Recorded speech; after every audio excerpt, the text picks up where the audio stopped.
Okay, everyone. Today we're going to be learning about Mr. Melcic's favorite primate, the mountain gorilla, scientifically known as Gorilla beringei. The mountain gorilla is an endangered species related to other primates like the Cross River gorilla, West Lowland gorilla, and chimpanzee.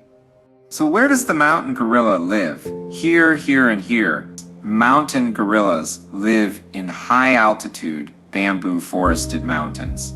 The climate is misty, cloudy, and chilly with very cold temperatures that require the gorillas to have thick fur. An example of their habitat is in the Virunga Massif mountain range in Rwanda, Uganda, and the Democratic Republic of Congo.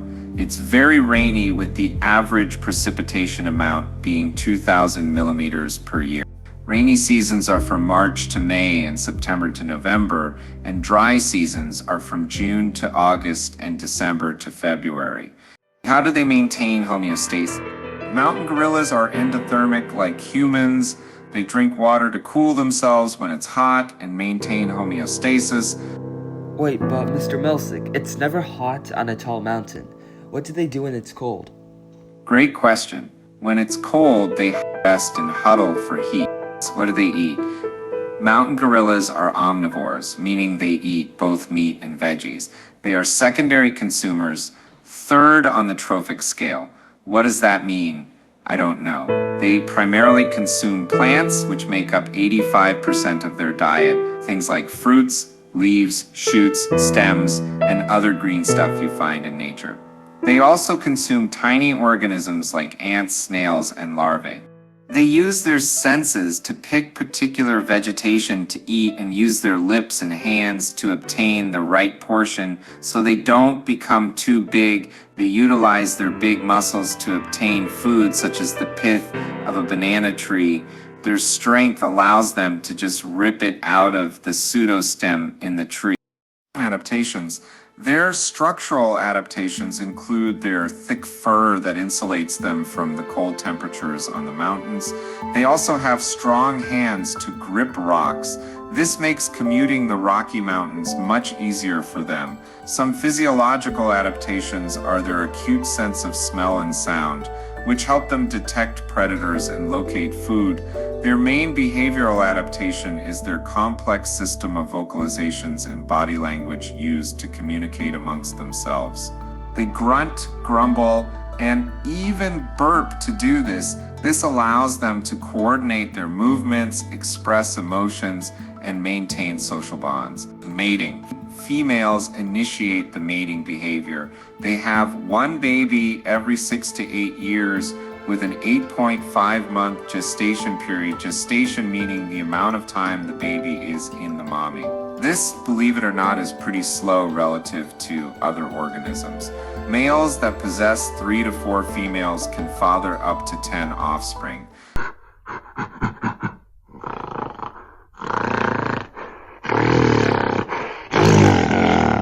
They have menstrual cycle of 28 days with 3 fertile days that come back 4 to 5 years after ovulation. Females use their vocal communication to signal to males that they want to mate. Males, on the other hand, beat their chests to attract females, something shown in cartoons that gorillas do to assert dominance. Contribution to the environment. Mountain gorillas are vital to keeping the forests of Africa healthy. Through their activities, they help spread seeds around the forest. Additionally, by foraging through the forest, they create openings in the forest for new plants to grow. This helps continually replace aging foliage with new ones. These forests transform a great deal of carbon dioxide into breathable oxygen for humans. Without forests doing this, humans go heat-co. The mountain gorilla has become endangered due to many reasons, but many are from human activities. The mountain gorilla has few predators, but their numbers are mainly from habitat destruction and being hunted for materials.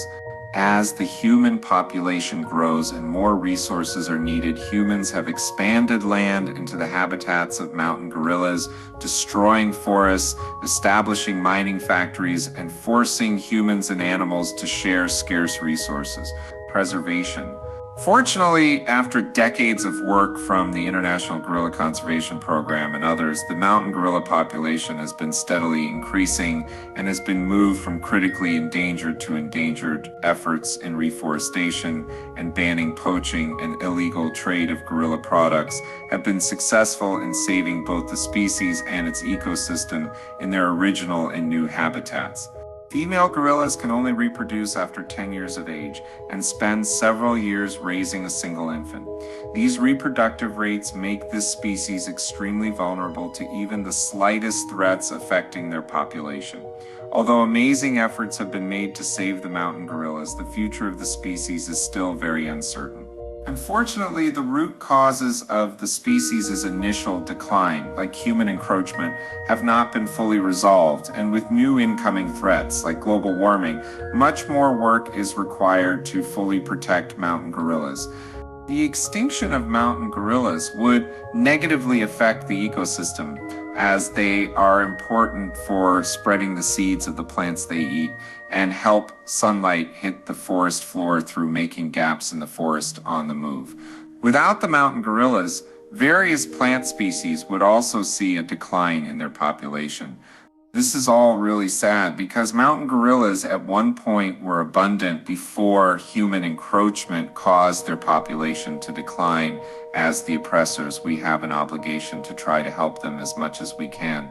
So please help bring these cute little babies back from the brink of extinction.